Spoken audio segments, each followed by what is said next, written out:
لله الحمد لله وكفى وسلام على عباده الذين اصطفى أما بعد فأعوذ بالله من الشيطان الرجيم بسم الله الرحمن الرحيم وما أرسلناك إلا رحمة للعالمين صدق الله العظيم.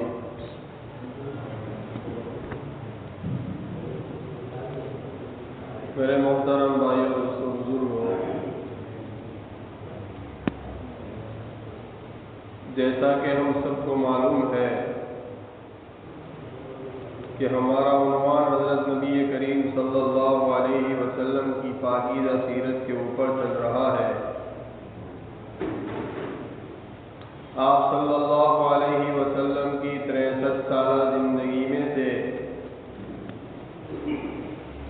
51 سالہ زندگی آپ لوگوں کے سامنے مختصراً بیان کر دی گئی ہے. آپ کی جوانی، آپ کا نبوت کا ملنا، شیر خواری کا زمانہ مختصراً آپ لوگوں کے سامنے بیان کر دیا گیا. اور گزشتہ سنیچر نبی کریم صلی اللہ علیہ وسلم جو معراج پر تشریف لے گئے تھے، اس کے سلسلے میں بھی آپ لوگوں کے سامنے کچھ باتیں بیان کر دی گئی. معراج کا واقعہ بیان کرنے سے پہلے میں نے آپ لوگوں کے سامنے یہ بات بیان کی تھی کہ نبی کریم صلی اللہ علیہ وسلم کی عادت شریفہ تھی کہ وہ حج کے ایام کے اندر قبائل کو پاس جاتے تھے، ان کو دین اور اسلام کی باتیں سمجھاتے تھے. عکاظ، مینا، مدینہ وغیرہ کے بازاروں میں، مکہ کے بازاروں میں نبی کریم صلی اللہ علیہ وسلم تشریف لے جا کر ان لوگوں سے ملاقات کر کے اسلام کی دعوت دیتے تھے. میں نے بتایا تھا کہ اسی درمیان نبی کریم صلی اللہ علیہ وسلم کی ملاقات یثرب کے 6 آدمی جو حج کے لیے تشریف لائے تھے، نبی کریم صلی اللہ علیہ وسلم کی ملاقات ہوئی. آپ صلی اللہ علیہ وسلم نے ان کو اسلام سمجھایا، دین سمجھایا. انہوں نے اسلام کو قبول کر لیا اور نبی کریم صلی اللہ علیہ وسلم سے یہ وعدہ بھی کیا کہ ہم اپنے مقام میں جا کر اسلام کی اور دین کی اشاعت اور اس کی تبلیغ کرتے رہیں گے. یہ لوگ بہرحال حج ختم ہوا، یہ 6 افراد یثرب اپنے مقام کے اوپر پہنچے اور انہوں نے دعوت و تبلیغ کا کام شروع کیا اور وہاں وہ لوگ اسلام کی اشاعت کرنے لگے، جن کی بدولت پورے یثرب کے اندر اسلام کا بول بالا اور چرچا ہونے لگا. نتیجہ یہ ہوا کہ سن 90-12 میں حج کا جب زمانہ آیا تو سن 90-12 کے اندر مکہ کے اندر حج کرنے کے لیے یثرب سے تقریباً 12 افراد تشریف لائے. 12 لوگ حج کرنے کے لیے وہاں پہنچے. ان 12 آدمیوں سے 5 آدمی تو وہی تھے جنہوں نے پہلے اسلام قبول کیا تھا.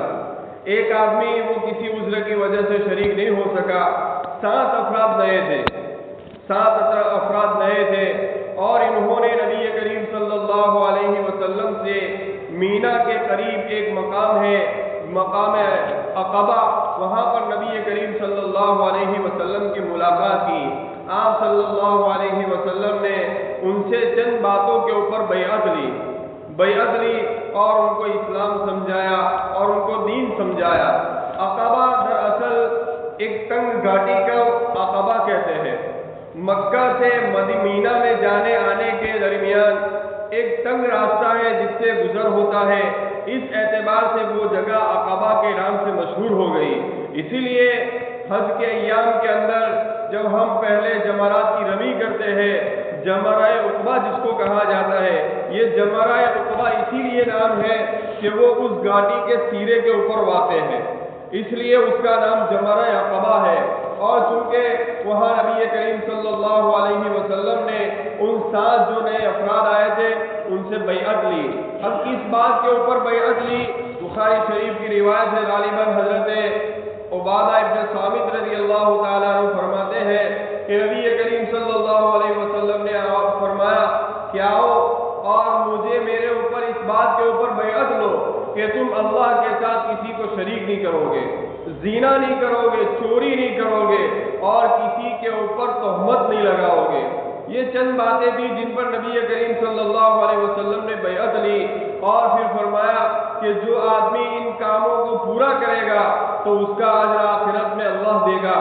اور جو کوئی ان میں سے کسی ایک چیز کا بھی ارتکاب کرے گا اور اس کو اس کی جگہ دنیا ہی میں مل جائے گی تو یہ اس کا کفارہ ہو جائے گا، اور اگر کوئی آدمی ان میں سے کسی ایک چیز کا ارتکاب کرے گا اور پھر اللہ اس کے اس گناہ کے اوپر پردہ ڈال دے تو یہ اللہ اور اس کے بندے کے درمیان ہے۔ اب اللہ چاہے تو اس کو سزا دے، اللہ چاہے تو اس کو معاف کر دے۔ تو اس طرح ان 7 افراد سے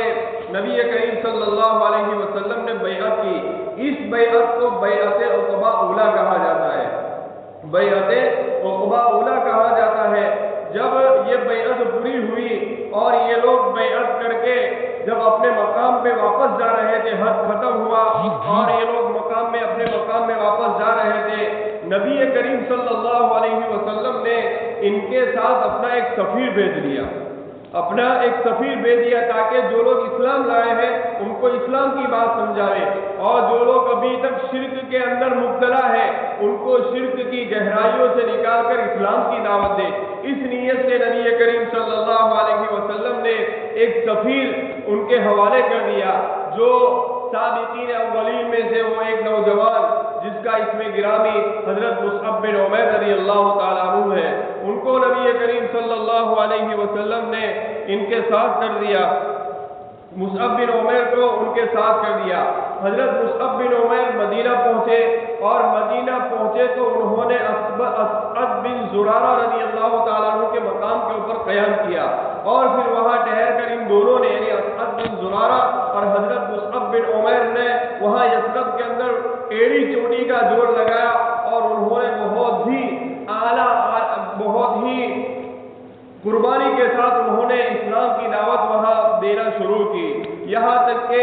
ان لوگوں کی دعوت اور ان لوگوں کی محنت سے غالباً یثرب کے اندر کوئی گھر ایسا باقی نہیں تھا انصار کا کہ کسی نے بھی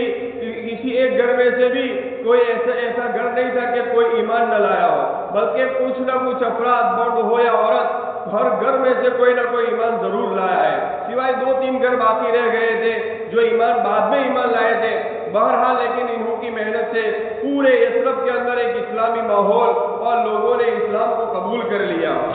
اور یہ سن نبوی 13 کے اندر پھر حضرت مصعب بن عمیر نبی کریم صلی اللہ علیہ وسلم کی خدمت کے اندر آئے، اور وہاں کی انہوں نے بہت ہی عالیشان کامیابی کی بشارت نبی کریم صلی اللہ علیہ وسلم کو سنائی، اور یثرب کے جو حالات ہیں اور ان کا جو جنگی ان کے اندر جو خیر کی لیاقتیں ہیں، طاقت ہے، اور ان کی جو صلاحیت ہے وہ ساری نبی کریم صلی اللہ علیہ وسلم نے آپ صلی اللہ علیہ وسلم کے سامنے انہوں نے بیان کی۔ تو یہ پہلی بیعت عقبہ کے بعد اب یثرب کے اندر تیزی سے اسلام پھیلنا شروع ہو گیا، اور حضرت اسعد بن زرارہ رضی اللہ تعالیٰ عنہ کی کوشش اور محنت سے وہاں جماعت کے ساتھ نماز ادا ہونی بھی شروع ہو گئی، جو حرہ بنی بیضا کے اندر حضرت اسعد بن زرارہ نے جماعت کے ساتھ نماز کو قائم کیا۔ جب مسلمانوں کی تعداد 40 ہو گئی تو جس طرح یہودیوں کے یہاں سنیچر کا دن بہتر سمجھا جاتا ہے، عیسائیوں کے یہاں اتوار کا دن، تو ان لوگوں نے ایک بہترین دین کی بنیاد کے اوپر انہوں نے جمعہ کے دن کو انہوں نے اختیار کیا۔ زمانہ جاہلیت کے اندر یہ جمعہ کا نام یوم العروبہ تھا، تو بہرحال یہ کسی صحابی نے ہی اس کا نام بدل کر جمعہ رکھ دیا، اور حضرت اسعد بن زرارہ رضی اللہ تعالیٰ عنہ نے سب سے پہلے بنی بیضا کے اندر جمعہ کی نماز پڑھائی۔ اس لیے جمعہ کی نماز قائم کرنے والے اگر کوئی سب سے پہلے ہے تو وہ اسعد بن زرارہ رضی اللہ تعالیٰ عنہ ہے، کہ انہوں نے حالانکہ اس وقت تک جمعہ کی نماز کا حکم آیا نہیں تھا، لیکن جب انہوں نے پڑھی تو انصار کی یہ ادا اللہ تبارک و تعالیٰ کو اتنی پسند آئی کہ مسلمانوں کے اوپر قیامت تک کے لیے جمعہ کی نماز کو فرض قرار دیا گیا۔ مشہور صحابی حضرت کعب بن مالک جب بوڑھے ہو گئے، نابینا ہو گئے، تو وہ ان کا بیٹا عبد الرحمن ان کا ہاتھ پکڑ کر جمعہ کی نماز کے لیے مسجد میں لے جایا کرتا تھا۔ جب وہ جمعہ کی اذان سنتے تھے تو یوں کہتے تھے کہ اللہ پاک حضرت اسعد بن زرارہ کی مغفرت فرمائے۔ عبد الرحمن نے ایک مرتبہ اس کی وجہ پوچھی بیٹے نے کہ ابا آپ یہ دعا کیوں کرتے ہیں؟ تو انہوں نے فرمایا کہ اسعد بن زرارہ ہی وہ آدمی ہے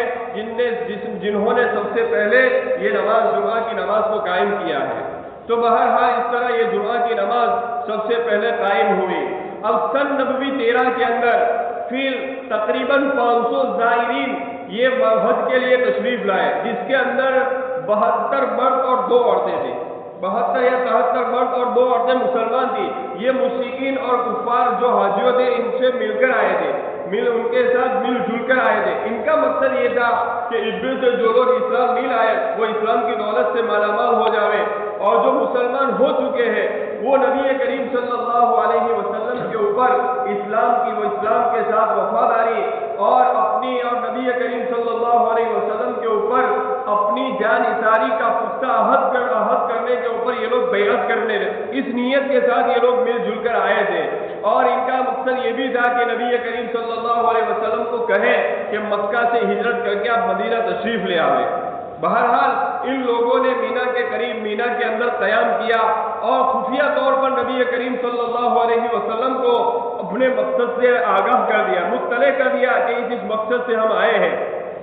نبی کریم صلی اللہ علیہ وسلم نے رات ہی کے اندر اس عقبہ کی گھاٹی کے اندر ان لوگوں کو جمع کیا اور انہوں ان سے بیعت کی۔ اس موقع کے اوپر آپ صلی اللہ علیہ وسلم کے ساتھ آپ کے چچا حضرت عباس بھی تھے، جو اس وقت تک مسلمان نہیں ہوئے تھے، لیکن اللہ کے رسول صلی اللہ علیہ وسلم کے اوپر اپنی جان کی قربانی دینے کے لیے تیار تھے۔ تو جب انہوں نے یہ کہا نبی کریم صلی اللہ علیہ وسلم کو کہ آپ مکہ چھوڑ کر مدینہ مکہ چھوڑ کر آپ مدینہ میں تشریف لے آئے، تو حضرت عباس نے اس وقت ان کے سامنے ایک تقریر کی جن میں انہوں نے فرمایا کہ تم سوچ کر بولو کیا بول رہے ہو، یعنی تم نبی کریم صلی اللہ علیہ وسلم چونکہ اپنے خاندان کے اندر بہت عزیز آدمی ہے، اس لیے ان سے وہ بھی اس کی حمایت کرتا ہے جو ایمان لائے ہیں، اور وہ بھی ان کی حمایت کرتا ہے جو ایمان نہیں لائے ہیں۔ ان کی شرافت، ان کے اخلاق کی وجہ سے ہر ایک آدمی ان کی حمایت کرنے والا ہے۔ انہوں نے سب کو چھوڑ کر آپ کے پاس آنے کے لیے نبی تیار ہو گئے ہیں، اس لیے اگر آپ دل و جان سے اور اپنی جان کی قربانی دے کر بھی آپ ان کی حفاظت کرنے والے ہیں اور ان کی حفاظت کے خاطر پورے عرب سے دشمنی مول لینے کے لیے تیار ہے، تب تو آپ کہو کہ ہم لے جا رہے ہیں۔ اس لیے سب سے پہلے اس بارے میں تم مشورہ کر لو اور مشورہ کے اندر جو بات کہو جن کے اوپر سب متفق ہو، اور پھر وہ بات ہمارے سامنے پیش کرو۔ چنانچہ بہرحال ان کے درمیان لمبی چوڑی بات بھی چلی اور پھر آخر میں انہوں نے یہ طے کیا کہ کچھ بھی ہو جاوے ہم نبی کریم صلی اللہ علیہ وسلم کی حفاظت کرنے کے لیے تیار ہیں۔ اس موقع کے اوپر پھر یہ 75 آدمی جس میں 72 یا 73 مرد تھے اور 2 عورتیں تھیں، انہوں نے نبی کریم صلی اللہ علیہ وسلم کے ہاتھوں بیعت کی کہ ہم نبی کریم صلی اللہ علیہ وسلم کے ہر حال میں اطاعت کریں گے، ان کی فرما برداری کریں گے، ان کے لیے اپنی جان کو بھی قربان کر دیں گے۔ تو یہ دوسری بیعت ہے جس کو بیعت عقبہ ثانی کہا جاتا ہے، اور اس کا دوسرا نام بیعت کبیرہ بھی ہے۔ تو یہ دوسری بیعت تھی جو 75 آدمیوں نے نبی کریم صلی اللہ علیہ وسلم کے اوپر ہاتھوں کے اوپر بیعت کی۔ جب یہ دوسری بیعت بھی ختم ہو گئی اور نبی کریم صلی اللہ علیہ وسلم نے جب دیکھا اور اسلام کفر اور جہالت کے لبودر صحرا کے اندر اپنا ایک مکان کی بنیاد قائم کر دی، یعنی دعوت و تبلیغ کے بعد سب سے پہلی کامیابی اگر کوئی ہے تو وہ یہی کامیابی تھی کہ یہ ماحول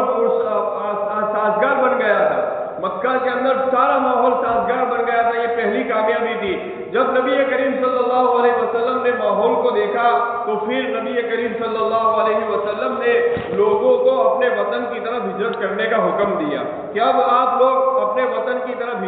ہجرت کا معنی یہ تھا کہ ساری مفادات کو چھوڑ کر اپنے مال کی قربانی دے کر صرف ابھی اپنی جان کی حفاظت کر لو، صرف اپنی جان کی حفاظت کے لیے آپ اپنے وطن پر چلے جاؤ، اور یہ بھی تصور کے ساتھ کہ جان بچے گی یہ یقین نہیں، اس لیے کہ ابتدائی راہ سے یعنی ابتدائی سفر سے انتہائی سفر تک جہاں سفر ختم ہونے والا ہے ابھی کوئی سامان ایسا نہیں ہے کہ جان کی حفاظت کی جاوے، آگے کیا مرحلہ آنے والا ہے کسی کو کچھ بھی معلوم نہیں، لیکن مسلمان سب جانتے تھے حضور کا حکم تھا، انہوں نے ہجرت کی ابتدا شروع کی، ہجرت کرنا شروع کیا، اور ادھر مشرکین نے رکاوٹیں ڈالنا بھی شروع کی، کیونکہ وہ جانتے تھے کہ اس کے اندر بہت سارے مضمرات چھپے ہوئے خفیہ ہیں، اس لیے انہوں نے رکاوٹیں ڈالنا شروع کی۔ کیا رکاوٹیں ڈالی؟ چنانچہ ایک قصہ ہے کہ حضرت ابو سلمہ جب وہ ہجرت ایک روایت کے اندر ہے کہ بیعت عقبہ ثانی یعنی دوسری بیعت ہونے سے 1 سال پہلے انہوں نے ہجرت کا سفر شروع کیا، تو جب یہ اپنی بیوی اور بچوں کے ساتھ ہجرت کر رہے تھے تو کچھ لوگ آئے اور کہا کہ اپنی جان کے بارے میں تو تم ہمارے اوپر غالب ہو، اپنی جان کے بارے میں ہم آپ کو کچھ نہیں کہہ سکتے، لیکن یہ لڑکی جو ہماری ہے اس کی جان کے بارے میں ہمارے پاس کیا ہے کہ اس کو تم کہاں کہاں لے کر گھومو گے؟ چنانچہ انہوں نے ان کی بیوی ان کے پاس سے لے لی۔ جب ان کے گھر والوں کو معلوم ہوا کہ بیوی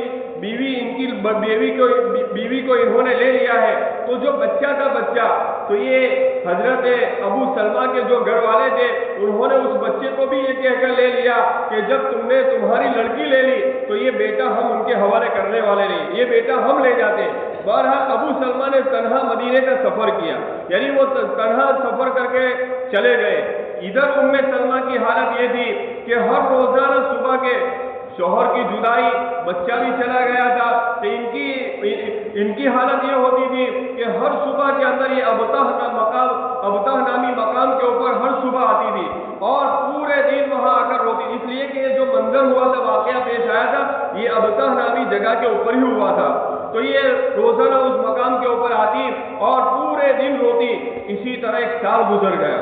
1 سال گزر گیا روتے ہوئے، کسی کا وہاں سے گزر ہوا، وہ دیکھتا تھا کہ روزانہ یہ روتی ہے وغیرہ اپنے شوہر کی جدائی، اپنے بیٹے کی جدائی کے لیے، تو انہوں نے کہا، اس آدمی نے ان کے گھر والوں کو کہا کہ ان کو اجازت دے دو، اگر ان کو ہجرت کرنا ہے تو ان کو اجازت دے دو۔ تو گھر والے نے حضرت ام سلمہ سے کہا اگر آپ ہجرت کرنا چاہتی ہیں اپنے شوہر کے پاس تو آپ چلی جاؤ، ہماری طرف سے اجازت ہے۔ چنانچہ حضرت ام سلمہ وہ بیٹا جو لے گئے تھے ان کے پاس سے بیٹا لیا اور وہ ہجرت کے لیے روانہ ہوئی۔ کیا روانہ؟ 500 کلومیٹر کا سفر، تنے تنہا اکیلی ہے، اللہ کی کوئی مخلوق نہیں، اللہ کی اس کے ساتھ کوئی مخلوق نہیں۔ چنانچہ مقام تنعیم کے اوپر جب یہ عورت پہنچی تو وہاں ان کی ملاقات حضرت عثمان بن ابی طلحہ سے ہوئی۔ یہ سارے واقعہ انہوں نے تفصیل سے سنا تو انہیں نے مدینہ میں پہنچانے کے لیے مدد کی۔ جب مقام ابوا میں پہنچے تو کہا کہ آپ کا شوہر یہاں ہے، آپ وہاں چلے جاؤ، اللہ آپ کو برکت دے، یہ کہہ کر وہ روانہ ہو گئے۔ تو بہرحال اس طرح ہجرت کا سلسلہ شروع ہوا اور اسی موقع کے اوپر حضرت عمر رضی اللہ تعالیٰ عنہ نے بھی ہجرت کی۔ لیکن حضرت عمر رضی اللہ تعالیٰ عنہ کی ہجرت کا کیا کہنا، لوگوں نے تو خفیہ طور پر ہجرت کی چوری چھپا کے، حضرت عمر ایک اکیلے آدمی تھے جنہوں نے علانیہ طور پر ہجرت کی ہے، علانیہ طور پر ہجرت کی ہے۔ ان کے ہجرت کا واقعہ تو بڑا عجیب و غریب ہے۔ اب ان کے ہجرت کا واقعہ کیا ہے، اس کے بعد نبی کریم صلی اللہ علیہ وسلم کی بھی ہجرت ہوتی ہے، وہ واقعہ کیا ہے وہ انشاءاللہ آئندہ سنی کر اس کے اوپر بات کریں گے۔ وآخر دعوانا الحمدللہ رب العالمین۔